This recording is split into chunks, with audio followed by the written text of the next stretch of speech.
Dear brothers and sisters, as we gather here on this nice warm Sunday afternoon, I'd like to talk about what we experience as we all pass through life. We all want love, and we want love that lasts. And so, as we pass through life, we find that it's very difficult to find that which is going to be constant. Because life itself is changing. Those of us who used to have albums in the old times, now all the kids are having everything on electronic media. But before you used to have albums. And so in the albums, you take photographs, and you got photographs of when you were a little child, when you were born. And then you have pictures of when you're a little toddler, and they change. They look different. And then from a toddler, you become a young child who's going to school, like first grade. And pictures change. And then you become, as you age, go to middle school and become a teenager. And then things change again. And then you become an adult. And as you become an adult, things have changed. If you look at all the pictures, with so many changes we've gone through life already. And then we go to middle age, and then we become a senior person, and all the black has become grey and white. So if you look at the picture, you can see a change. It's the same human being, but as we go through different phases, everything changes. And even in our life, our nails are always growing, our hair is always growing, everything's changing, and scientists are doing a lot of research on who we are. What is this creation? When did it start? Who is running the show? How does everything work? Scientists are trying to figure everything out. So they're telling us that the cells in the body are changing continuously. It's very interesting. We look at our cells, we don't think anything's changing, but the scientists are telling us that our cells are always changing, they're growing, they're changing. Old ones are dying, new ones are coming up. When we look at ourselves, we are changing all the time. But in that change, we want constant love. We want relationships to stay. And unfortunately, we all know that relationships with time have cracks in them. Either our friends from school have moved out to other cities and towns, our contact gets less. Sometimes there's some misunderstandings in a relationship. Sometimes physically someone passes away and the relationship is gone. And same thing happens with the finances. There are times we're doing very, very well, and the other times, we lose our job and we have a difficult time. And the other times we might pick up a good stock which is going up and we do well, and other times we bought something and it's gone to zero. So, it's a change that we live in. Especially those of us who live in Chicago area. We look at the weather, they say if you don't like it, in 15 minutes it's going to change anyway. So everything around us is changing. Yeah? And so when everything is changing, how do you find something that is constant in there? As a human being, as we pass through life, as we are experiencing relationships, as we're experiencing the journey of life, because we all go through the ups and downs of life, we wonder if there is something which will give us happiness forever. And so, if we have to find happiness, and if we want to find peace, and if we want to be in a state of stability, we need to anchor yourself to something that's stable, and that stability is God. So Sant Rajinder Singh Maharaj, who wrote a lot about the human being, the nature of human beings, the relationship with the Creator, wrote a very beautiful verse. Many people talk about God through the characteristics of God. That God is an ocean of all peace, God is an ocean of all joy, God is an ocean of all consciousness, God is an ocean of all truth, and God is an ocean of all love. In the East, we call God by like Sat, Chit and Anand. Sat means truth, that all truth comes from the Creator. Chit means consciousness, that God is totally conscious. And Anand means God in a state of bliss and joy, in a state of love. Okay? Because when you are in love, then life is blissful. No disturbances on the outside, no changes on the outside make any difference to you. And this is why many times people say love is blind. They're not saying that you're not being able to see anything, but they're saying that nothing can affect you because you are in a state in which you're very happy, in which you're very joyful. So Sant Darshan Singh Ji Maharaj has written a very beautiful verse about this. And I'd like to read the verse and give you English translation.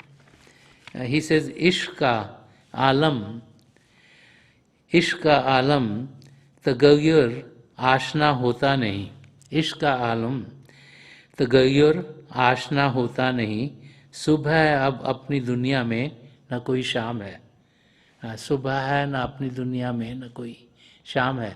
So Sant Darshan Singh Ji Maharaj is saying, the world of love is not subject to change. That the world of love is always constant. That the world of love is not subject to change. And then he says, in my world, now there is neither dawn nor dusk. So Sant Darshan Singh Ji Maharaj is telling us that we need to experience the love of God. Because the love of God, as we experience it, is never going to change. And love is something that grows, it never ends. And as we experience the love of God, we are able to then not only be in a state of bliss and joy ourselves, we are able to have that state be able to go to others also. Because if we are oblivious to our surroundings, if we are in love with God and if we experience God's love, then we are going to be able to also share that love with others. And God is not like sugar that you have in your house, or if your neighbor comes and asks for some sugar, that if you give them a couple of cups of sugar, that would be less for you. When you distribute love, your reservoirs get filled more and more and more. And in one of the other verses, Sant Darshan Singh Ji Maharaj said, he said, मैंने सीखा है ज़माने से मोहब्बत करना, तेरा पैगाम मोहब्बत मेरे काम आया. He's saying, I have learned to cherish all humanity, and he's praying to God and to the spiritual master that your message of love is the very meaning of my life. So when we experience God's love, we're happy. And then we're happy, we want to share the happiness with someone else. And so when we share it with others, then the love of God also is going to others, is getting to their beings, and it's bringing joy into their lives. And then as a few more people get more loving here, and a few people get more loving here, a few people get more loving here, and their circles keep on growing, hopefully one day there's going to be love and joy and peace in the whole globe. And so saints and mystics are always exhorting us to experience that love. Now, how do you experience God's love? Where is God? How do we find God? And how do we get to a state where we can commune with God? Most people who live in this world, as we go to our faiths, there's this belief in ourselves that if it is very difficult to get to a place of worship, but that's very holy. It's some belief that we have, I don't know why. But many of us believe, we have many places of worship in each one of our faiths, But we think that this place is so difficult to get to, it must be very good to go there. Why we have to put this special effort to get in there. Okay? Not realizing that God is not sitting in one place, or this place, or this place. God is everywhere. And saints and mystics are telling us that this human frame, they call it the Hari Mandir. Hari means it's a temple of God. that God resides in this human frame, that God is with each and every one of us. So instead of focusing our attention on the world outside, we need to focus it within ourselves. And so the key is to invert. The key is to not be tied up in the world outside, because the world outside is always changing. Okay? Let's say we find something good, it's going to change. It won't be with us. The friendship that will go away, our parents will leave. Anything that we, try to home into in this world is going to change. Okay? So if it's going to change, then we're going to be shocked at the time when it happens. Yeah? The times when, let's say, our grandparents pass away, or our parents pass away, or a good friend passes away as we age, those are very shocking times, very difficult times for us to deal with, because there's a relationship we have for such a long time, there's so much love coming to us, all of a sudden it's gone. So we need to find a source from where the love is going to be there constantly, all the time. God the Creator is not like in a frame. There's no limitations to God. God is everywhere at the same time, omnipotent, omnipresent. And that's sometimes very difficult for us to understand. But then, as computers come in, we learn about multitasking. Okay. So computers can do this and this and this and this and this and this at the same time, and God can be with this person at the same time. Much more, because the guys who designed the computers, God designed them. So what intelligence we have, look at the super intelligence which would have created. We think, we studied a lot. I'm an electronics engineer, I'm a doctor, I'm an accountant, I'm a lawyer, I've done this, I've done this, I've done this. And we think, boy, we know a lot about whatever we know, but we only know very little bit about our fields. And there's so many other fields that we know nothing about. But think of God who created not only creation, but each and every one of us. You can think of how much great intelligence there would be. And so God the Creator is all, and God is with each and every one of us. So how do we find God? Not by going to this place or this place or this place. We need to invert. And the process of inversion is the same in all faiths. Meditation has become very popular in the last 50 years in this country. It's been popular for thousands of years in the East. And we think that meditation is an Eastern thing. But I have an opportunity to travel all around the globe. I meet many people, I've gone to many monasteries, and what do you think the monks do? They sit in silence for many, many hours. Whether Buddhist monks or monks from other faiths, it's in silence that you take your attention away from the world outside. It's in silence that you open yourself to the will of the Lord. It's in silence that you experience the joys within, and it's in silence that you commune with the Creator. And so sitting in silence, whether it's called inversion, whether it's called meditation, whether it's called in concentration within, is a process by which we are able to take our attention, which is in the world outside, which is changing, and focus it on the Creator, which is within ourselves, which is stable, which is always going to be there. So as we sit in silence, as we bring our sensory currents within, because it's a sensory currents which are taking our attention, which is the outer expression of our soul, and putting in the world outside.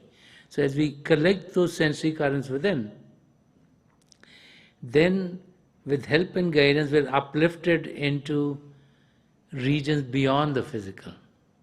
So to get a sensory currents to invert is very easy. If you find a quiet place to sit down to meditate, your sense of hearing is withdrawn. There's no noise coming outside, so it's not going to bother you. Like many of us are sitting together, we can all meditate at the same time, but we want to be sure no part of our body is touching the person next to us. Because if that person moves and we're touching them, we'll get distracted. So sense of touch is withdrawn. We're not going to eat as we meditate, sense of taste is withdrawn. We feel like every place is holy. So there's no need to light incenses or make it quote-unquote spiritual. Because if we light incense and all, then our sense of smell is distracted on the outside. So we keep the place normal, just like, we're doing all kinds of activities in the house. We're not like changing the area. So a sense of smell is withdrawn, and we close our eyes and a sense of sight is withdrawn too. So to withdraw the five senses, have them go inside is very easy.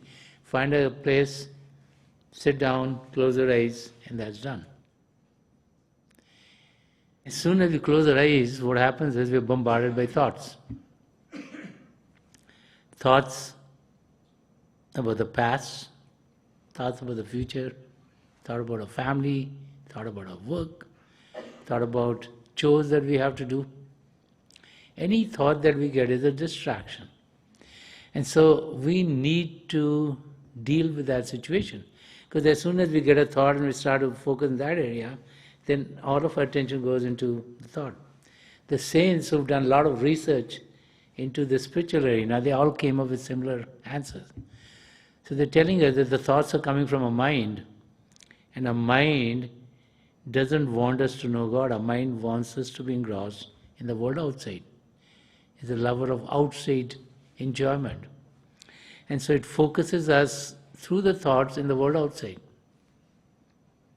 So the key is to take the power of the mind and focus it on God. And therein comes in all faiths. Some people say repeat one name of God, some say repeat two names of God, some say repeat 5 names of God. You might repeat a name that might make you calm and peaceful. But the tendency over the years has been to repeat God's name because we want our focus to be on God. So we want the energy of the mind to be focused on God. And when that happens, then in the stillness of the body and the stillness of the mind, we'll be able to experience what is called the divine light and the divine sound of God. In the beginning, it looked like the flashes of lights, circles of light, as if light comes and goes. What actually is happening is that the light of God is within each and every one of you. Because that's what created us. That brought all creation into being. It's just within our soul. It's just like we have so many layers and layers of mind, matter, illusion, we don't experience it. So when we concentrate, we experience the light. But since we're not there concentrated in the beginning, it looks like it's gone, it's darkness again. And then we concentrate a little more and it's light and then it's darkness. And so with time and with practice, our concentration improves and to us it looks like the lights have stabilized. No one's bringing a torch and putting on our eyes. It's coming from the inside because you're more concentrated now. You have cut yourself from outside distractions. And then with time, you go beyond the lights to a sky full of stars. If you get there, then focus in the middle, or the biggest or the brightest star, it'll give way. You go to the inner moon, and then in the sun, and then different vistas of divine light and sound open up for you. So the key is to be able to focus our attention within, because all the treasures of divinity are within ourselves. They're not on the outside. God the Creator is with us. And so we need to get to God. We need to peel off the layers of mind, matter, and illusion, which are covering God. And God has two primal manifestations, light and sound. And this is why as we concentrate more and more, we can penetrate through those layers and we start to experience the divine within ourselves. And as we do that, and as the connection gets stronger, we know that the love of God, because God and love are one and the same, is going to be with us, and that love is constant. And that's what Sant Rajinder Singh Maharaj is talking about, that the world of love is not subject to change. He's talking about divine love. Love of this world sometimes changes, unfortunately. So the love of the world can change, but love of God never changes. It is always there with us. So he's saying the world of love is not subject to change. In my world now there is neither dawn nor dusk. So say my world is now constant. There's no day, there's no night. Everything is constant.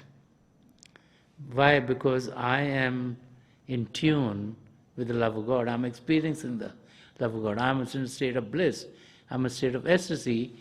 I am in that state and nothing can take me away from that state. So that state can be achieved by each and every one of us.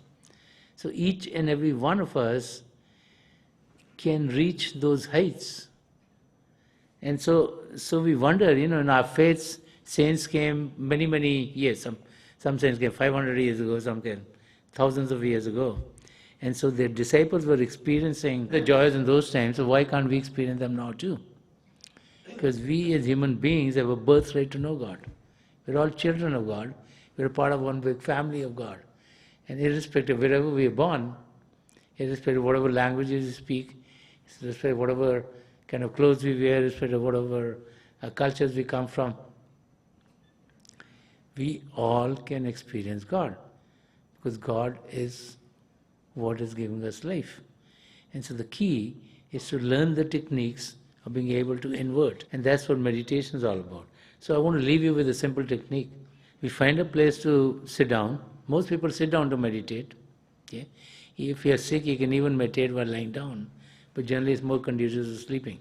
So most people sit down. So you find a quiet place in the home to sit down.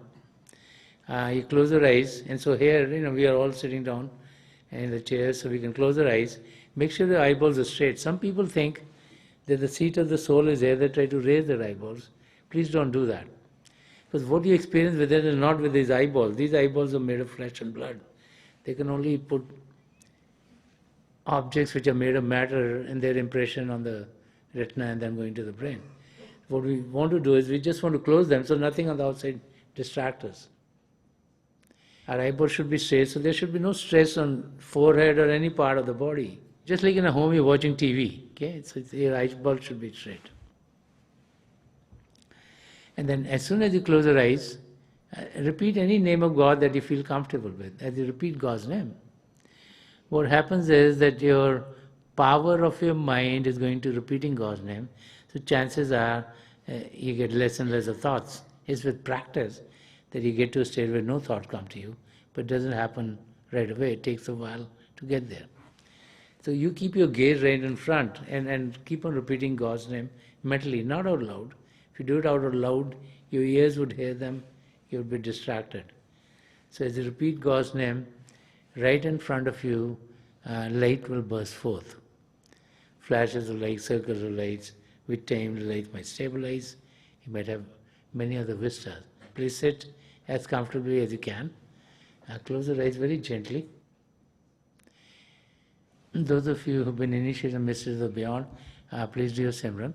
Those of you new here, please repeat any name of God that you feel comfortable with. And as you are repeating God's name, make sure your gaze is right in front of you.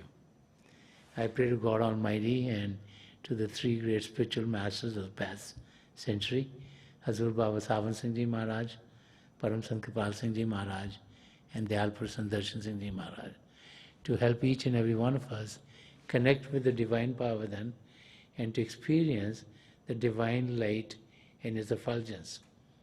We'll be sitting for a few minutes and I'll be getting you out of this state, and my best wishes are with each and every one of you.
Please leave off.